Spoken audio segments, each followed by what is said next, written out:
Pour ceux qui ne me connaissent pas, je m'appelle Vincent, je suis cofondateur de French Founders. Bienvenue à tous les membres sur ce format d'événement et les non-membres. On a souhaité avec Benoît ouvrir ces formats pendant cette période de manière plus large qu'à nos membres. Comme vous le savez, dans des phases de crise comme ça, le réseau est clé. L'entraide, c'est un élément super important.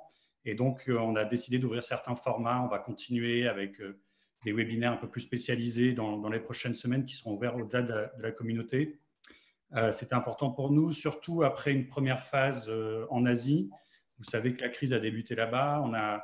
On a agi de la même manière en se mettant au cœur des interactions entre nos membres et on a vu combien c'était important de s'entraider. Il y a eu plein de super expériences là-bas. L'idée aujourd'hui, c'est de continuer sur l'Europe et les Amériques. Hein.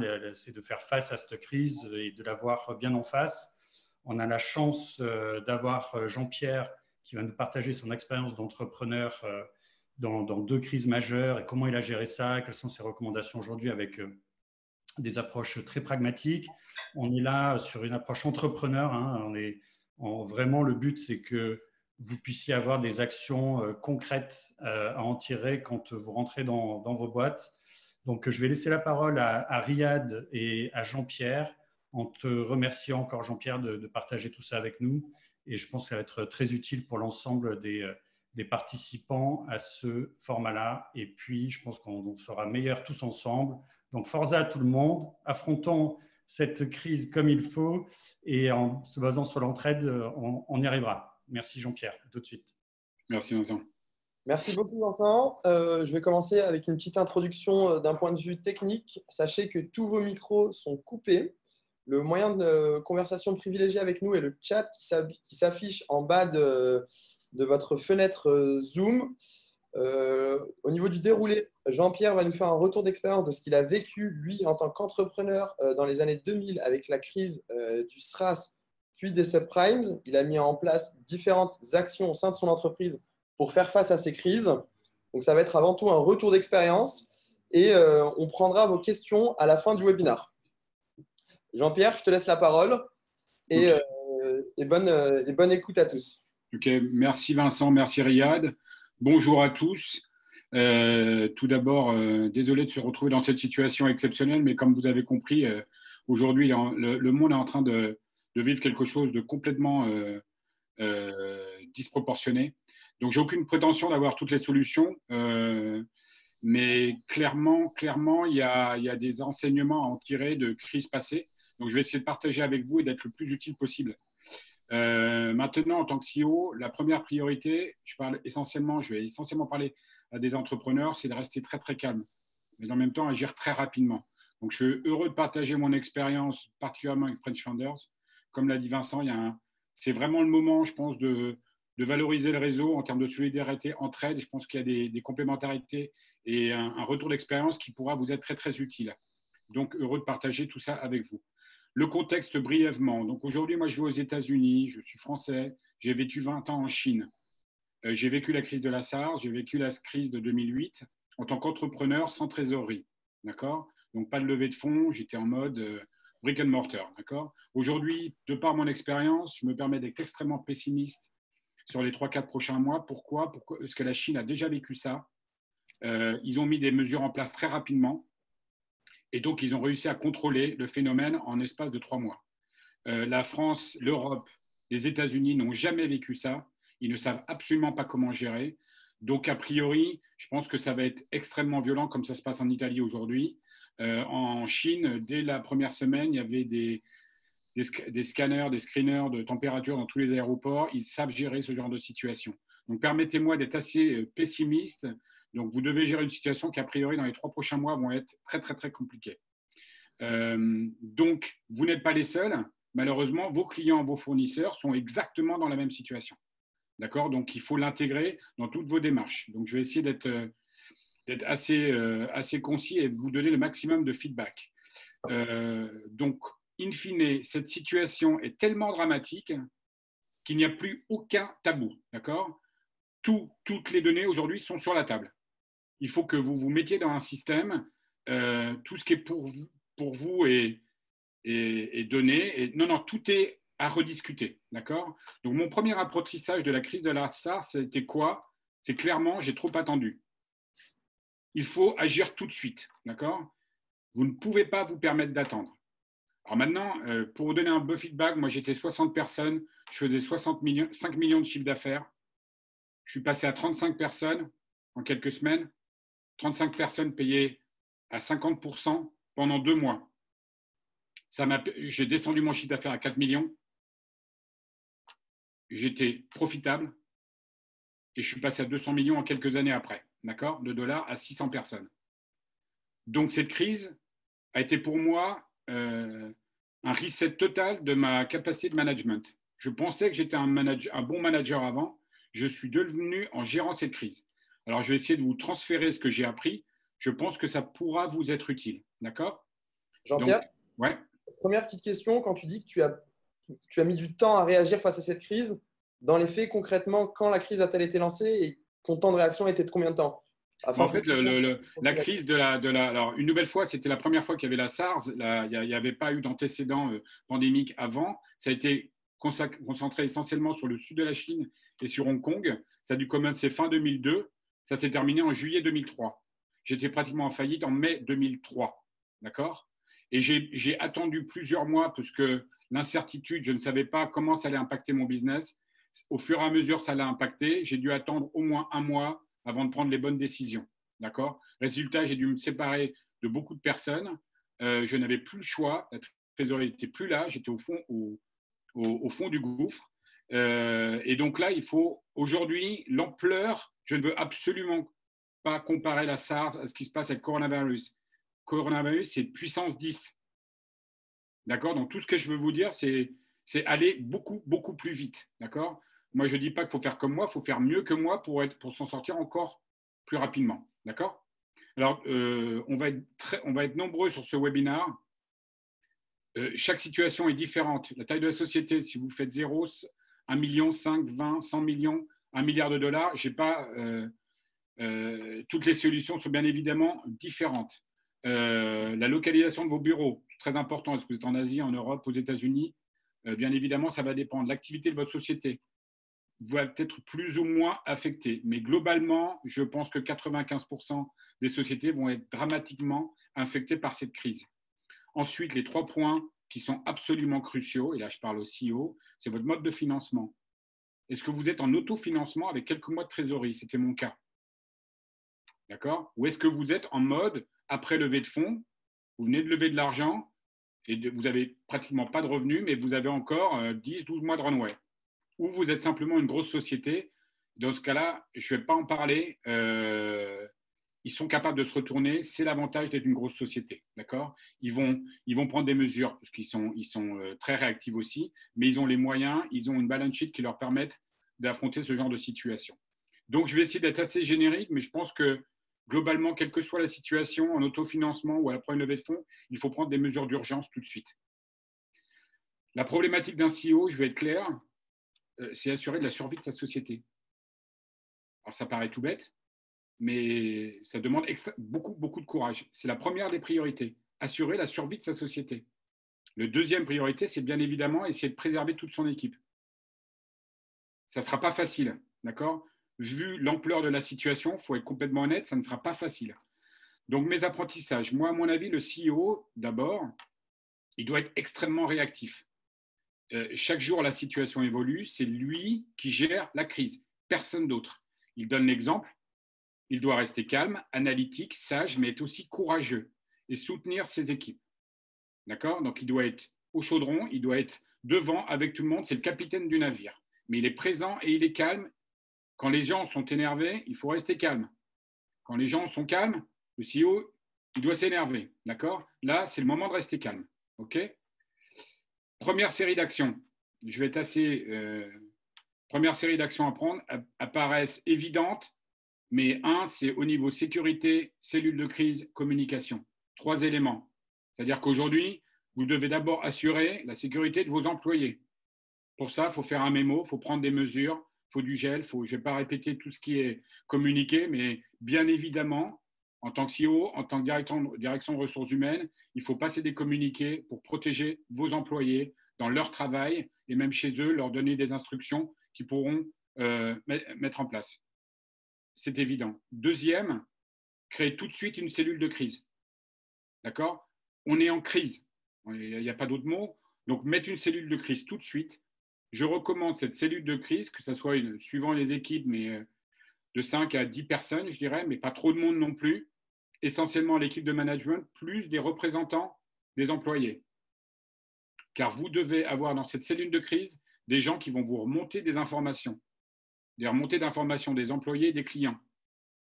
D'accord? Et cette cellule de crise, il faut qu'elle se voie tous les jours.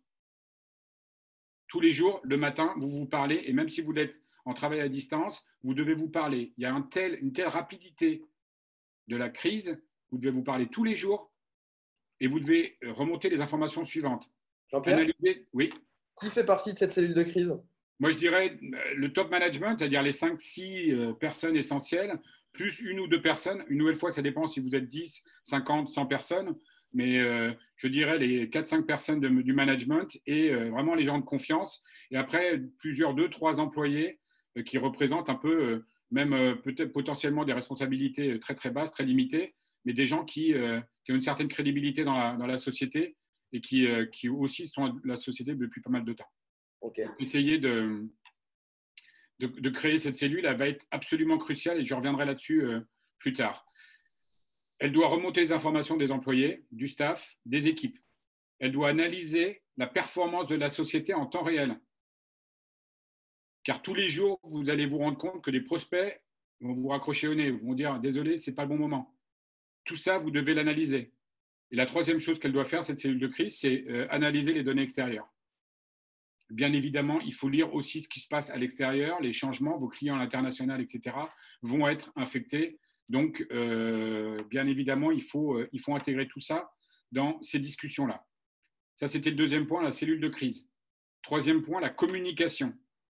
Maintenant, il faut vous mettre en mode information de manière extrêmement régulière à vos employés, à vos clients et à vos investisseurs si vous en avez.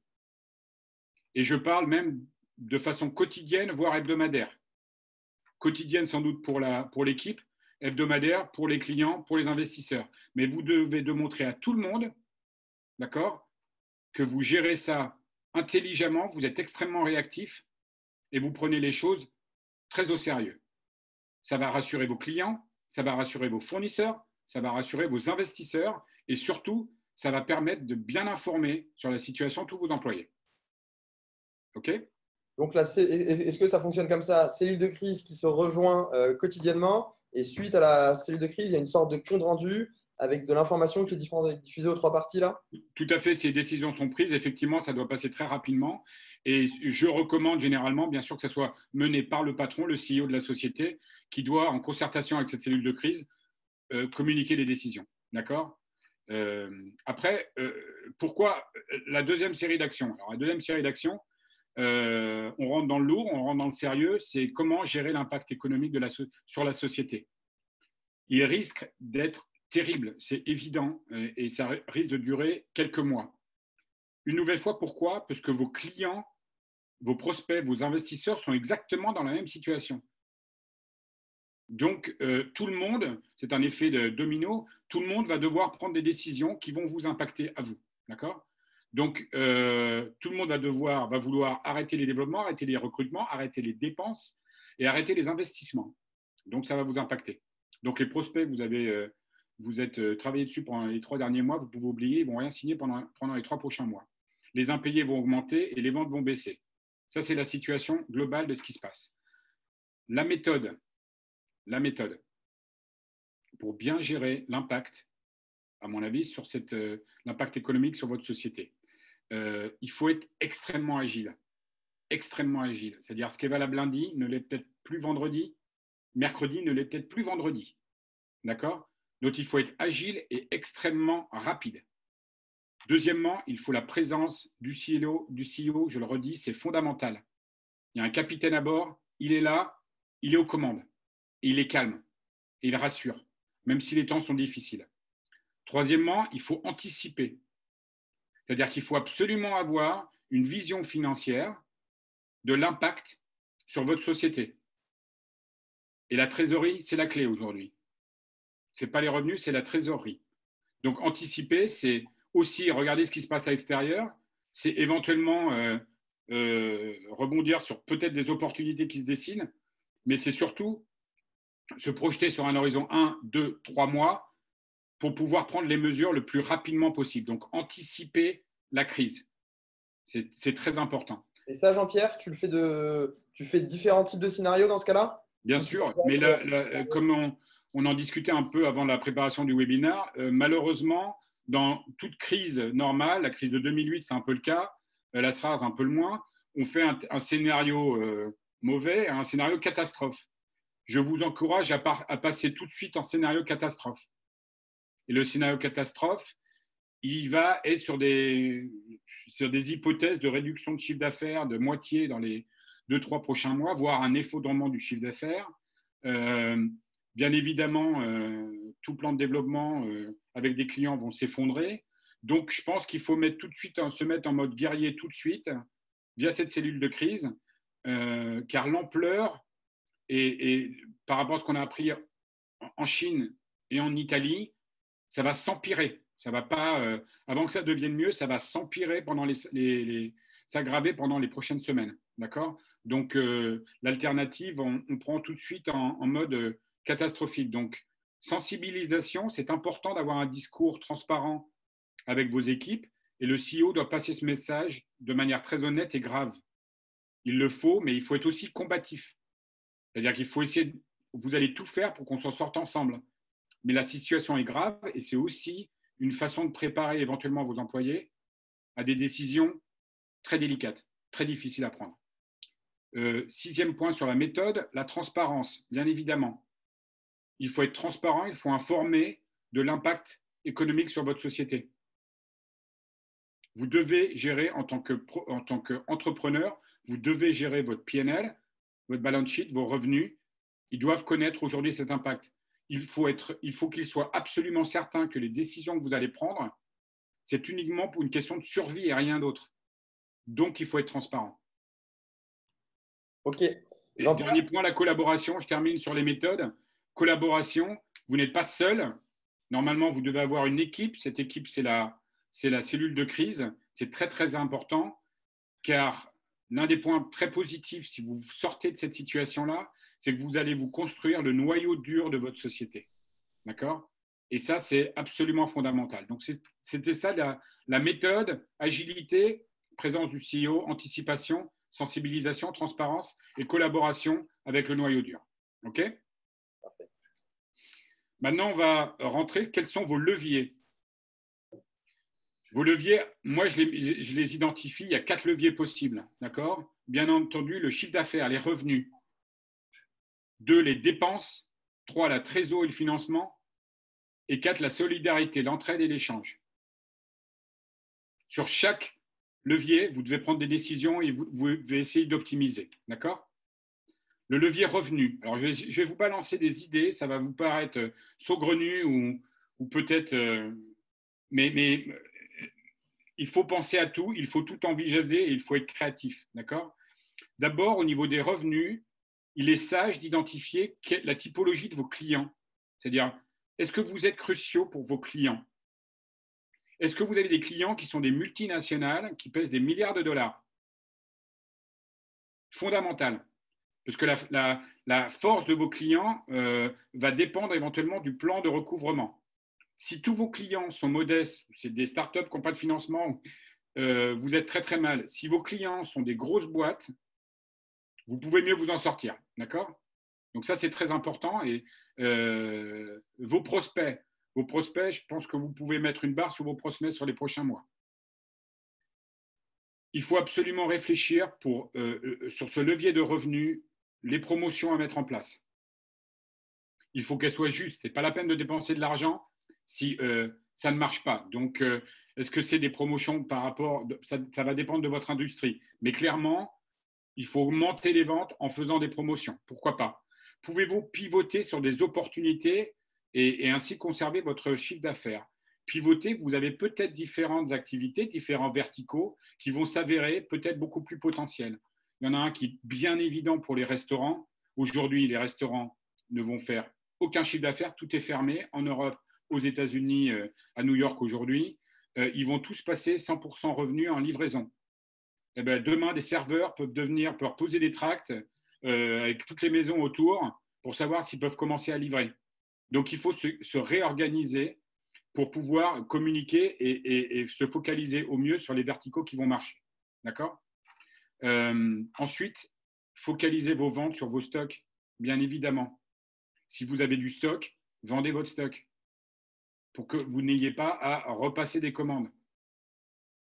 D'accord ? Donc, le levier vente, il va quand même être, si vous n'êtes pas bénéficiaire, je dirais, dans FMCG, food, dans votre industrie ou logistique, vous allez être affecté. D'accord ? Donc, ces quelques idées, elles ne sont pas nombreuses parce que malheureusement, les alternatives, elles vont être très, très, très difficiles. D'accord ? On est clair ? Donc, le chiffre d'affaires, ça va être compliqué, mais mettre en place des promotions, du pivot, bien gérer les stocks et identifier le type de client que vous avez, parce que vous allez peut-être être en mesure d'être plus demandeur par rapport à vos gros clients. On va revenir là-dessus. Deuxième levier, les dépenses. Je vais pas, franchement, je pense que c'est fondamental que, enfin, à mon avis, 80-90% des sociétés doivent dramatiquement réduire leurs dépenses tout de suite.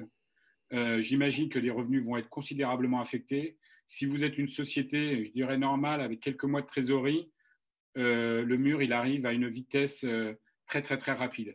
Donc aujourd'hui, vous devez vous prendre la tête pour comment réduire vos dépenses et vous mettre en des projections de trésorerie très, très importantes. D'accord ? Maintenant, on va parler de quel type de dépenses. Alors, on va essayer de les screener. C'est jamais facile à aborder, mais ça fait partie des décisions très importantes. Aujourd'hui, moi, je couperai tout ce qui n'est pas stratégique et générateur de cash. D'accord ? Donc, tout ce qui n'est pas stratégique et générateur de cash, c'est potentiellement des campagnes marketing qui n'auront aucun effet. C'est potentiellement, vous regardez tous vos départements qui aujourd'hui, si vous avez une structure qui est relativement stable et qui fonctionne, qui peut sécuriser son business, tout ce qui ne permet pas, tout ce qui n'influence pas la sécurisation du business.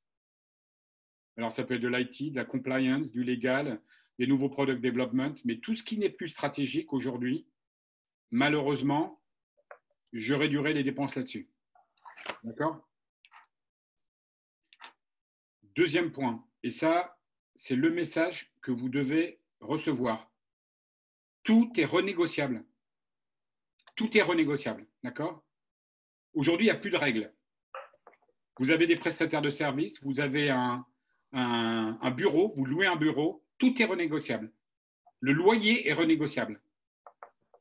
Donc, vous m'entendez bien ? Vous regardez toutes vos lignes de dépenses et vous vous dites, qu'est-ce que je peux renégocier là-dessus ? Vous allez voir votre propriétaire. Il est aussi affecté que vous. Il regarde la presse. Il sait exactement qu'aujourd'hui, une grande partie de son portfolio, une grande partie de ses locataires vont être en crise. Donc, en gros, dans 3 mois, vous risquez de disparaître si vous ne prenez pas les actions maintenant. Parlez-lui. Demandez-lui, est-ce que vous pouvez, pendant quelques mois, échelonner, retarder des paiements de loyer ou échelonner, donner 50% pendant 2-3 mois. Tout est renégociable. Vous prenez tous vos contrats et vous vous dites, voilà, est-ce que je peux renégocier ça ? Le gros point renégociable, c'est éventuellement avec vos plus gros clients. C'est pour ça que je parlais, identifier vos clients. Sur vos plus gros clients, si vous avez des grosses boîtes, d'accord ? Je vais dire un truc, mais elles sont aussi là pour vous aider. Il y a un système de solidarité qui doit se mettre en place. Ça a été mon cas. J'avais un gros client qui m'a aidé parce que j'étais un peu stratégique pour lui. Je représentais ça, mais globalement, j'étais un tout petit peu stratégique. Il m'a aidé. Il faut se rasseoir avec vos plus gros clients. Vous renégociez quoi ? Je vous donne des idées. Les termes de paiement. Est-ce qu'il peut vous payer déjà tout de suite les account receivables ?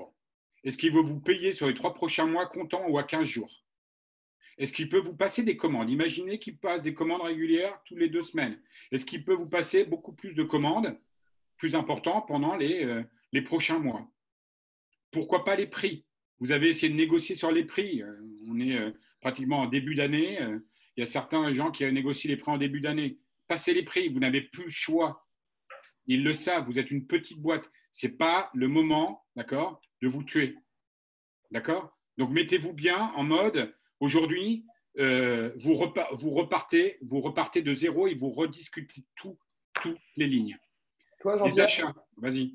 Toi, Jean-Pierre, dans ta société en Chine, ton gros client, qu'est-ce qu'il t'a fait comme… qu'est-ce que tu as pu renégocier avec lui? Du coup, contrat. J'ai rediscuté prix. Prix, ça veut dire que tu… Prix, volume. Prix, volume. Mon gros client, c'était Carrefour. Prix, volume et financement.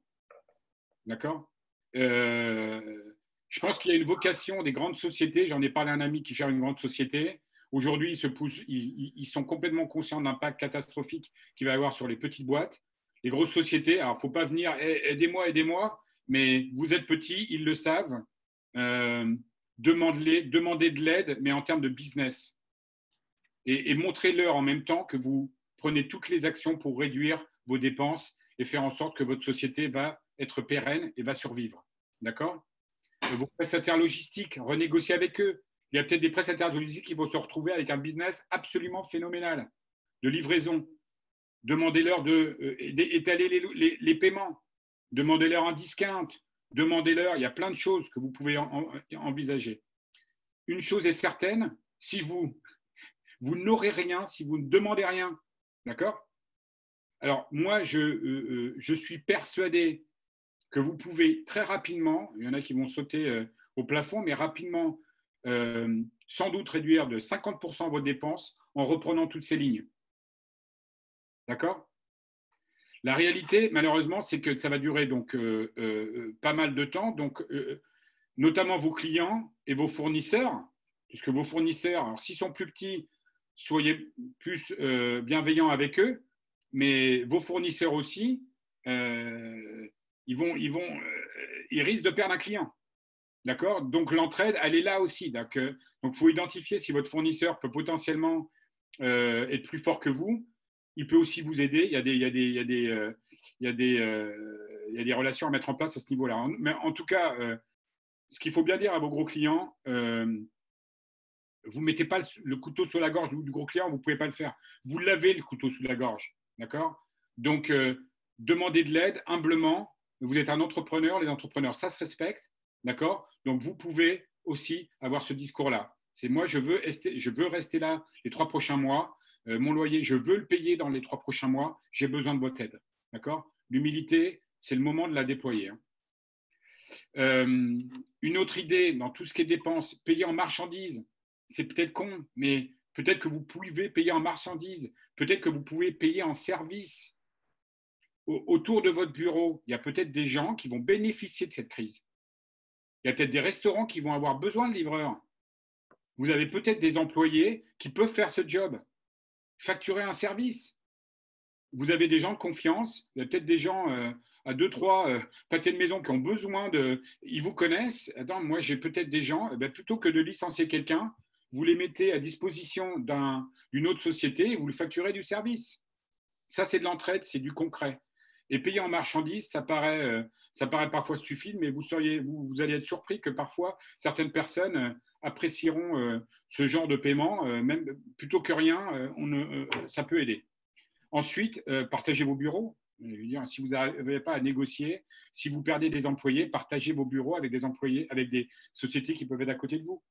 Il y a énormément d'options sur ce type de réduction de coûts. Enfin, et groupez vos achats. Et je pense qu'il faut jouer sur la communauté French Founders. Il y a des possibilités de se grouper. Je pense que l'équipe French Founders va essayer de trouver des moyens notamment de localiser les membres. Il y a peut-être des possibilités d'acheter mieux ensemble et surtout de partager ensemble. Donc, moi, je n'avais pas ça en 2003. J'étais un peu seul, français en Chine. On n'était pas beaucoup. Gérer cette galère, moi, j'ai assez géré toute seule. J'aurais voulu avoir une communauté autour de moi avec qui je puisse communiquer régulièrement, soit French Founders comme on le fait maintenant, soit et on est toujours à la disposition, puisque essayer de sauver des sociétés, je pense que c'est la meilleure des choses à faire, notamment en transférant un peu d'expérience. Mais moi, je n'avais pas ça en 2003. On a WhatsApp aujourd'hui. Mettez-vous en boucle avec des entrepreneurs qui ont les mêmes challenges. Ils vont vous donner des idées et vous allez leur en donner. D'accord? Mais agissez très rapidement. Déjà, on a déjà pas mal d'idées aujourd'hui. Enfin, pour réduire les dépenses, j'ai parlé de revoir tous les contrats. Bien évidemment, les ressources humaines. La première chose que vous devez essayer de faire, c'est réallouer vos ressources humaines. Aujourd'hui, il n'y a plus de job, il n'y a plus une JD. Vous devez absolument considérer que tout le monde doit être extrêmement flexible. Donc, si la situation financière vous le permet, et j'ai bien peur que ce ne soit pas le cas de beaucoup de personnes, mais essayez de changer des départements, réallouer. Il y a une chose qui s'est très, très bien faite en Chine aujourd'hui. Quand tous les magasins ont été fermés, les vendeurs de magasins sont passés des social bloggers en ligne. C'est tout bête, mais comme je le disais, des gens qui sont dans un restaurant, des serveurs peuvent devenir des livreurs, ou alors des gens peuvent passer en entrepôt parce qu'il y a un rush de commandes sur d'autres choses. Réallouer vos ressources humaines. Donc, essayez d'être super agile à ce niveau-là, d'accord? Après, une autre chose, si vous avez les moyens financiers, une nouvelle fois, dans ce cas-là, faites tout ce que vous n'arrivez pas à faire pendant le temps normal. Non, mais c'est tout bête, mais ranger, créer des procédures. Pourquoi pas, il y a peut-être des employés qui peuvent garder les enfants. Vous êtes en galère, des familles vont être en galère. Peut-être qu'il y a des gens qui seraient volontaires. Moi, je veux bien garder des enfants. C'est tout un système de solidarité qui peut se mettre en place. Mais en tout cas, si vous avez 10, 20, 30, 50 employés, assumez qu'aujourd'hui, leur JD, elle peut changer du tout au tout. Et toujours pour le bien de la société. Donc, c'est vraiment le moment d'être flexible. Donc, créer cet esprit de solidarité et de rotation des tâches. Et identifier vraiment les sociétés autour de vous, notamment autour du réseau French Founders, qui pourraient être complémentaires, soit dans votre industrie, soit localement, mais partagez vos retours d'expérience. Okay, vous avez des équipes, vous voulez les sauver, donc essayez d'échanger le plus rapidement possible sur cette flexibilité. Maintenant, si vous devez absolument réduire la masse salariale, tout ça devra se faire de manière respectueuse, intelligente. C'est pour ça que vous avez cette cellule de crise. Vous commencez à sensibiliser les gens dès le début sur l'impact sur votre société. D'accord ? Aujourd'hui, le premier objectif, bien sûr, c'est de réduire la masse salariale sans supprimer de postes. Alors, il y a plusieurs solutions là-dessus, mais ça, c'est du volontariat et je ne suis pas sûr que ça s'applique dans le monde entier, en France, en Europe, aux États-Unis ou en Chine, mais je vous balance des idées et vous voyez si ça peut s'appliquer. C'est quoi? C'est simplement réduire le salaire de tout le monde.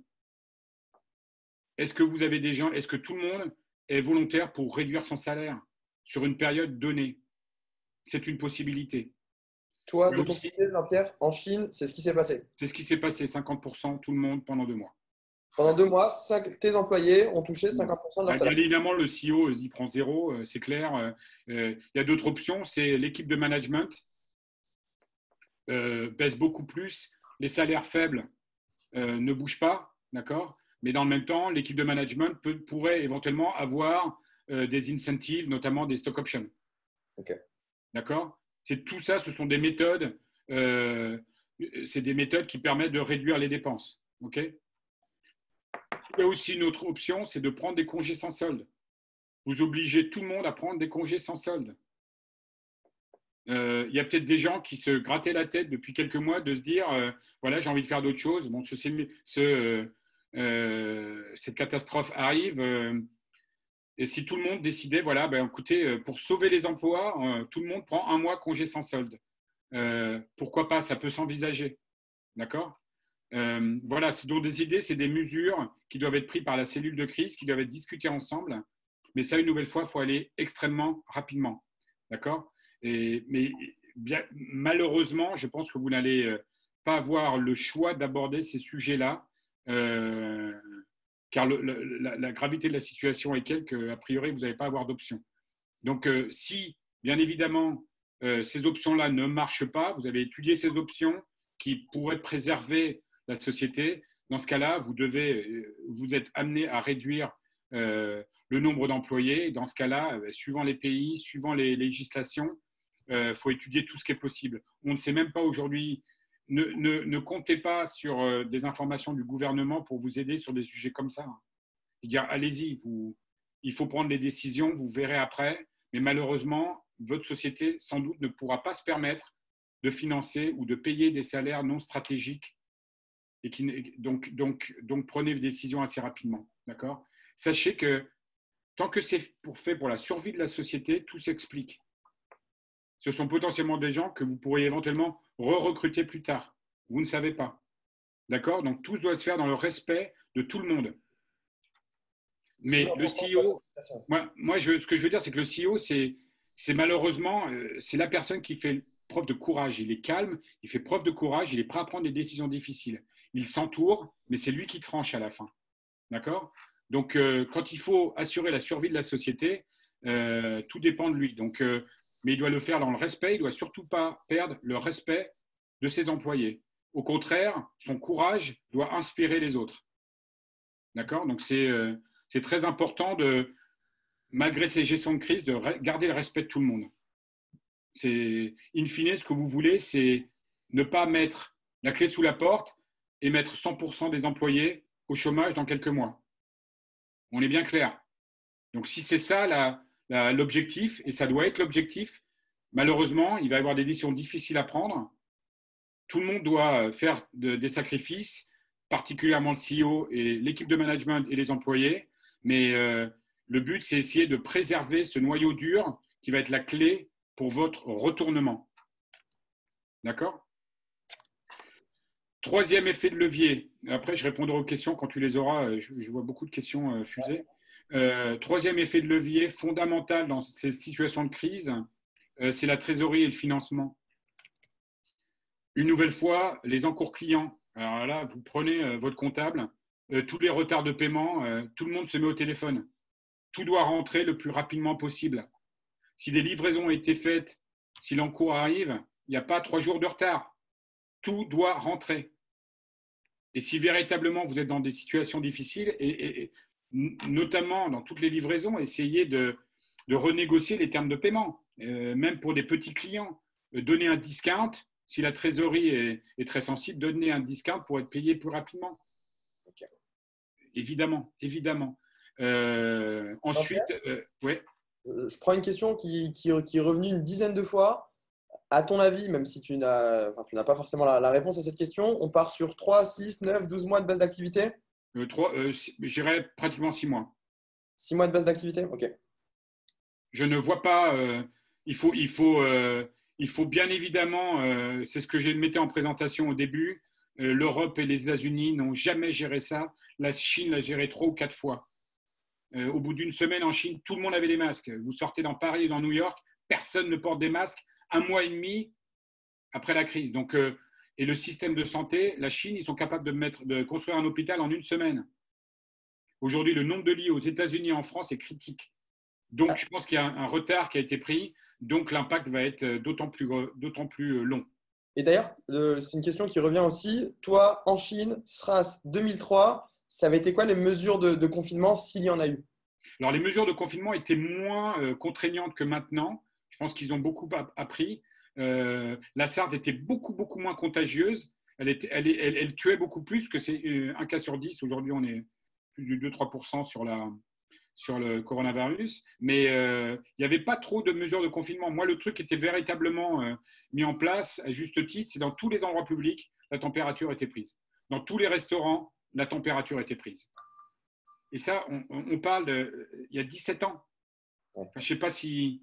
Et aujourd'hui, aux États-Unis et en Europe, on est très, très loin de ça. On n'est simplement pas équipé pour ça. Donc, effectivement, je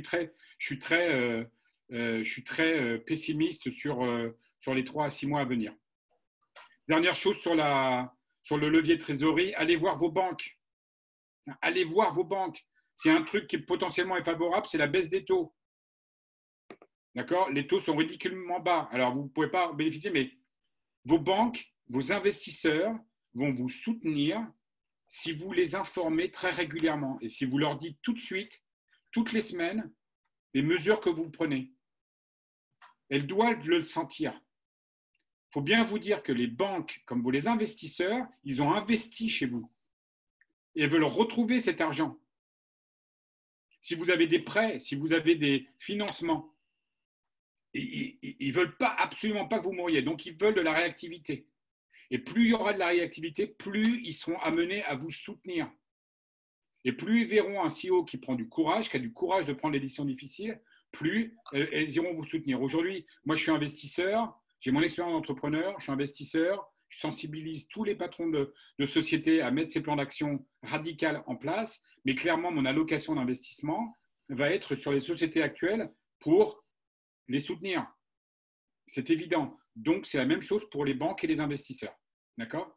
Donc, informez-les, soyez transparents, vous êtes courageux, montrez-le, vous prenez des décisions pour assurer la pérennité de votre boîte. OK? Alors, les investisseurs, j'ai mis, alors moi un petit aparté pour les sociétés qui ont levé des fonds et qui sont plus en mode je dépense et j'ai très peu de revenus.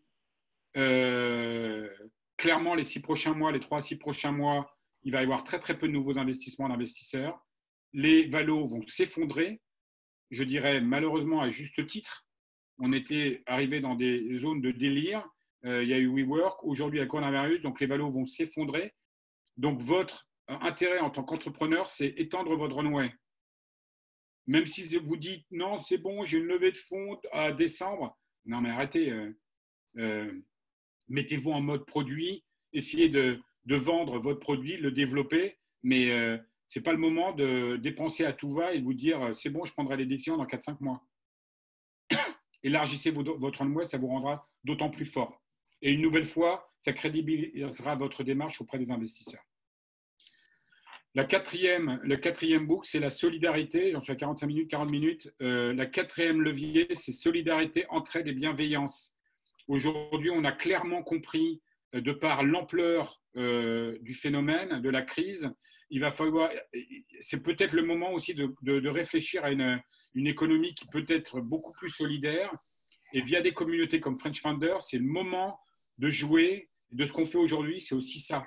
C'est-à-dire que c'est ouvrir à tout le monde, donner des conseils, s'entraider, partager des expériences. Moi, je n'avais pas ça en 2003. J'aurais vraiment voulu l'avoir.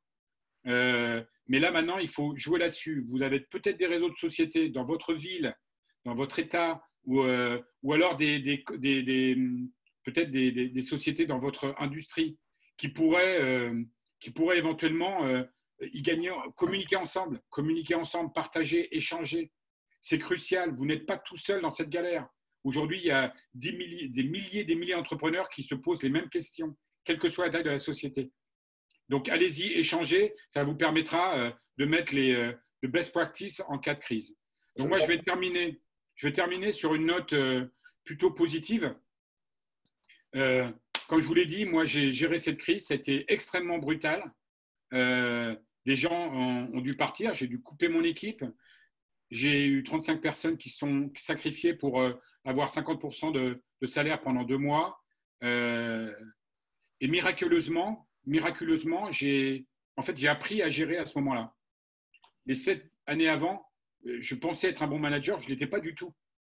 J'étais ce que j'appelle un manager bisounours où je crois gérer la société, bon, ça va, j'avance. Mais là, quand on est au pied du mur, d'accord, tout d'un coup, on a des relents d'énergie, on a un éclatement de possibilités, de vision, on prend les bonnes décisions, on est sharp, on crée son noyau dur. Et moi, mon noyau dur, je l'ai créé à ce moment-là. Je suis passé de 4 millions à 200 millions en quelques années, 200 millions de dollars. Ce noyau dur, il est resté au moins 10 ans avec moi.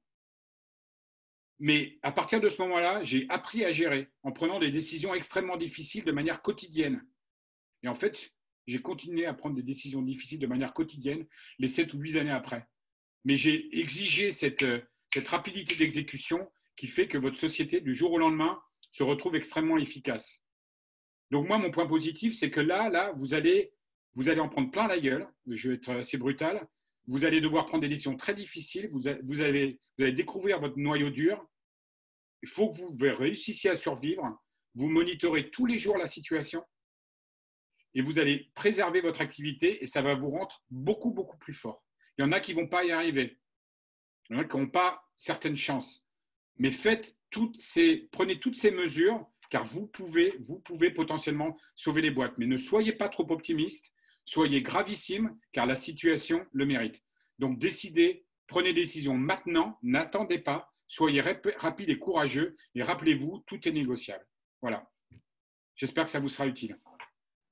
Merci beaucoup, Jean-Pierre, pour ce retour d'expérience qui va servir à toutes les personnes ayant assisté à ce webinaire. Pour information, on est plus de 250 connectés. Je reprends ce que tu disais, Jean-Pierre. Sachez que tous les membres French Founders connectés aujourd'hui, on est en train de mettre en place des mesures afin d'assurer les synergies business entre les différents membres. Les acteurs des mêmes industries, on va créer des groupes ensemble pour faciliter tout ce que dit Jean-Pierre. Donc, par exemple, les achats, tout ça, c'est en train d'être mis en place et il va y avoir des communications à ce sujet. Merci à tous pour votre attention. On va quand même prendre les dernières questions qui ont été posées. Là, on est dans un scénario assez catastrophe. Après ce scénario catastrophe, Jean-Pierre, quelles sont les étapes de retour à la normalité en fin de crise? En fait, les étapes de retour à la normalité, une nouvelle fois, ça va être drivé par votre trésorerie restante. C'est-à-dire que vous avez sans doute retrouvé avec votre noyau dur, vous avez sécurisé un minimum de business et vous êtes en mode dépenses au ras. D'accord? Essayez de survivre cette période-là. Et là, il va falloir anticiper ce retournement de situation. Mais vous inquiétez pas, déjà, vous serez parmi les survivants. D'accord? Donc, les opportunités, elles vont venir très rapidement.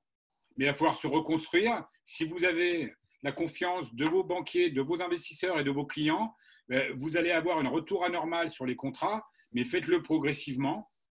Renforcez-vous, mais vous allez découvrir la valeur exceptionnelle d'une profitable growth en anglais, c'est-à-dire d'un mode autofinancement, où là, vous allez vraiment sécuriser, vous allez grandir en autofinancement, vous allez investir que ce que vous gagnez.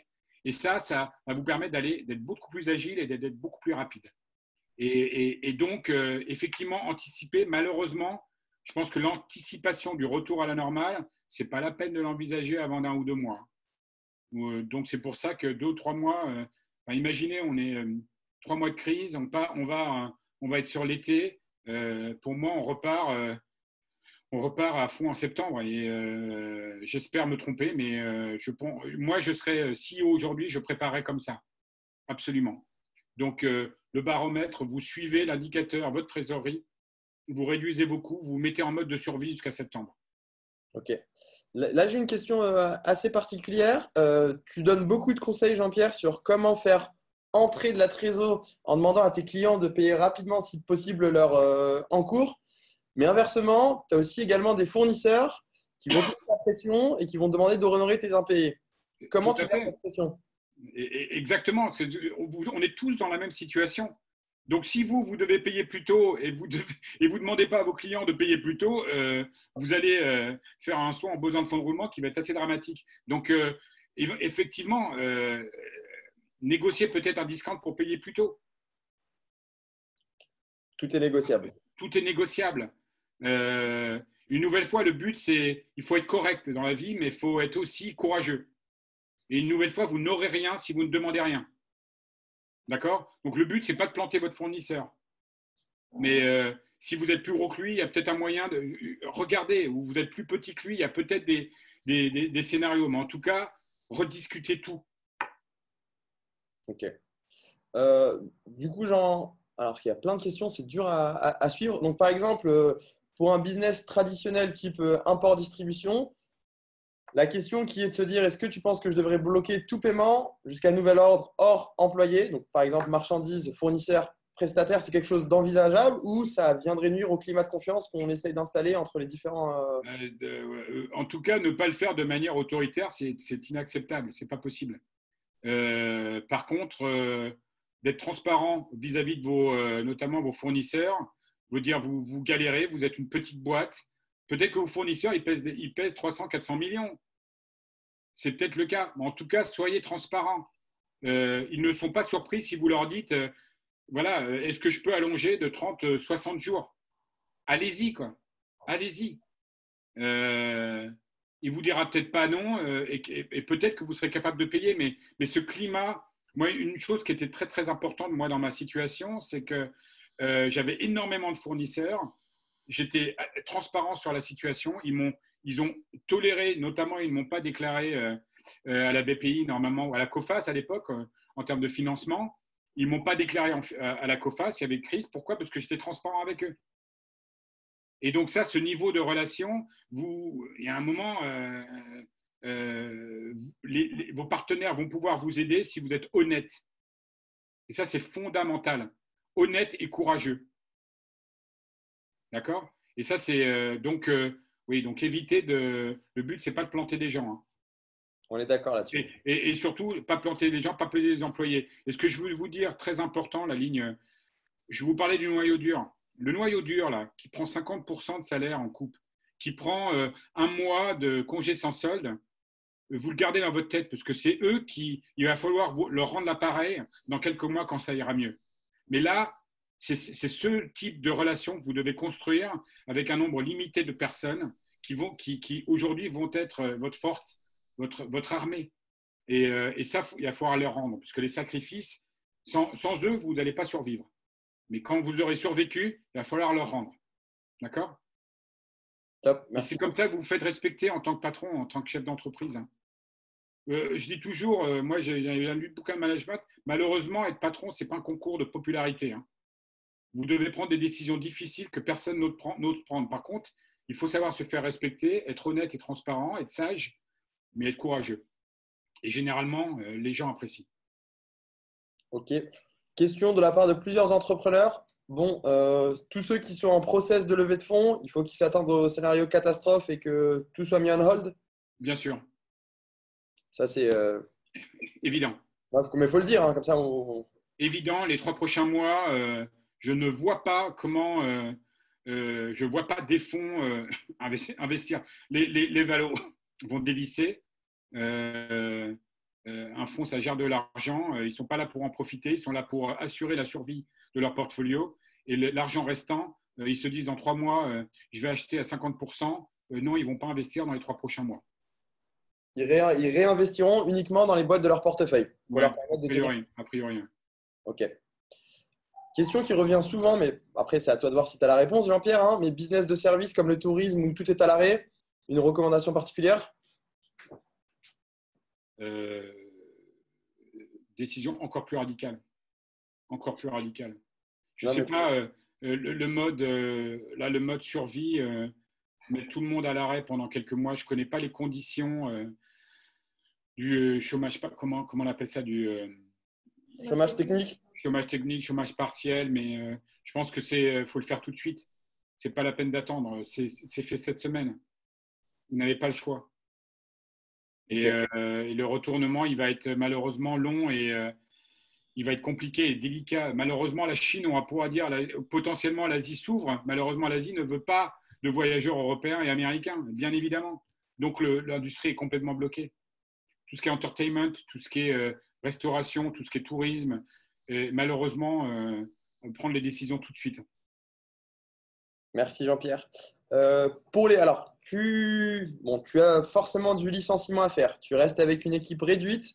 Comment garder cette équipe réduite motivée, sachant qu'il y a peut-être un choc émotionnel du fait d'avoir perdu certains collaborateurs, pardon, et comment tu continues à les mobiliser d'un point de vue commercial, sachant que tes équipes de vente, potentiellement, elles vont se prendre mur sur mur? Un facteur clé, elles ont un job. D'accord? Ok. Elles ont un patron qui prend les bonnes décisions. D'accord? Donc déjà, c'est motivant, parce que ça va être pas le cas de tout le monde. D'accord? Et toutes les grosses boîtes, l'opportunité de passer sur une grosse boîte pour avoir un job sécurisé, c'est plus d'actualité. Donc les motiver, c'est ça, c'est vraiment d'être au chaudron. On est ensemble, on va s'en sortir ensemble. D'accord? C'est hyper important. Donc, elles sont naturellement motivées, mais soyez présents. C'est pour ça que j'insiste, le patron, il doit être présent tout le temps. Il est là, tiens, il est aux commandes. D'accord? Il est aux commandes et c'est lui qui tient le navire. Donc ça, c'est très important. Et moi, je insisterai sur le côté communauté. C'est-à-dire qu'aujourd'hui, on va notamment avec French Founder, il y a des gens qui sont absolument ont des expériences absolument extraordinaires en management, en investissement, en business. Et essayez de travailler avec eux. Ils peuvent peut-être vous aider. Ce réseau, c'est un réseau d'entraide. Et on l'a prouvé les 7-8 dernières années, de mise en relation. Mais passez en relation avec tous les gens autour de vous. Rejoignez la communauté. Ce qui serait extraordinaire, et je pense que c'est la volonté des fondateurs de French Founders, c'est de devenir ce réseau solidaire de business qui potentiellement va permettre de sauver des centaines et de centaines de sociétés. Donc, valorisez-le parce que moi, je n'avais pas ça avant. Si je l'avais, je m'en serais beaucoup mieux sorti. D'accord? Donc, allez-y, jouez là-dessus, partagez les expériences parce que c'est comme ça que vous allez vous en sortir. Merci beaucoup, Jean-Pierre. Je continue à prendre des questions si tu as encore un peu de temps à nous accorder, Jean-Pierre. Oui, vas-y. Ok, je suis investisseur. Une de mes boîtes allait lever des fonds avec ses investisseurs existants uniquement. Bon, tu as la crise qui arrive, qui remet les valos en question. Comment être honnête avec les fondateurs sans profiter de la situation tout en ne payant pas trop non plus parce que le contexte économique a changé? C'est un investisseur qui dit ça. Ouais. Donc, il est investisseur d'une boîte et normalement, il refait une levée de fonds avec les investisseurs historiques. Donc, déjà, ça veut dire que les investisseurs historiques soutiennent la boîte. Voilà. Ils prennent un risque. Ils prennent un risque quand même qui est significatif par rapport à la situation actuelle. Donc, valoriser ce risque. En tant qu'entrepreneur, il doit valoriser ce risque. Il ne peut pas, logiquement, se dire ma valo est la même qu'il y a 3 mois. Il faut quand même être réaliste, quoi. Okay. Donc, situation extrêmement délicate, mais moi, il y a une valorisation du risque. Un investisseur, il va mettre son argent. Moi, je mets mon argent. Quand je mets mon argent dans une société, je me suis battu comme un chien, comme vous avez pu le voir. Donc, quelque part, bien évidemment, il y a des termes préférentiels qui doivent être apportés. Ça me paraît logique. Le rapport de force n'est plus le même et le risque n'est plus le même. Donc, plus de risques. Et dans le même temps, l'entrepreneur, il a encore plus besoin de cet investissement. Donc, moi, je mettrai un discount assez… voire à rattraper éventuellement sur une période de 12 mois s'il arrive à déployer et à délivrer son plan. Ça peut s'envisager. Donc, une redilution possible après 12 mois. Jean-Pierre, autre question, puisque tu as donné beaucoup de conseils aujourd'hui les personnes présentes ont sûrement pris des notes, mais on va condenser tout ça dans un document. Est-ce que tu serais d'accord pour refaire un point dans une semaine, par exemple, et de voir un peu ce qui a été fait et continuer à te donner ce type de conseils? Dispo. Moi, pour être tout à fait franc, j'ai vécu une histoire assez extraordinaire en Chine. J'en ai chié comme un malade. Ça s'est bien passé, ça s'est très, très bien terminé. Depuis 5 ans, j'ai investi dans les sociétés pour les accompagner, pour essayer de mettre les CEO en mode justement post-crise. D'accord? Parce que la valeur d'être en post-crise par rapport à pré-crise, elle est juste radicalement différente. D'accord? Donc moi, faire ça, je suis ravi de pouvoir transférer un minimum d'expérience et d'aider des sociétés à survivre. Aujourd'hui, c'est ce que j'aime faire. Profitez-en et essayez de mettre en place super bien. Donc, aucun problème de mettre un point toutes les semaines. C'est vous qui décidez, French Founder. Mais on est là ensemble, ravis d'accompagner et d'échanger. Nous, on est pour, Jean-Pierre, donc on va le mettre en place. Hein. On peut prendre encore… tu as énormément de compliments, Jean-Pierre, sur le chat. Je ne sais pas si tu les vois passer en même temps que moi. Si, je les vois un peu, oui. C'est gentil. Donc, qu'est-ce qu'on se dit? On se dit que Next Step, on organise un rendez-vous de ce type semaine prochaine? Avec plaisir, aucun problème. Mais restez fort, restez solide. Hein.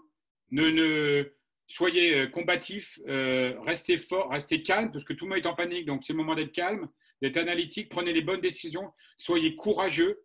Mais tout ça va vous rendre beaucoup plus fort. Donc, mais prenez les bonnes décisions maintenant, parce que c'est très violent. Top. Merci beaucoup, Jean-Pierre. Merci beaucoup à tous les participants.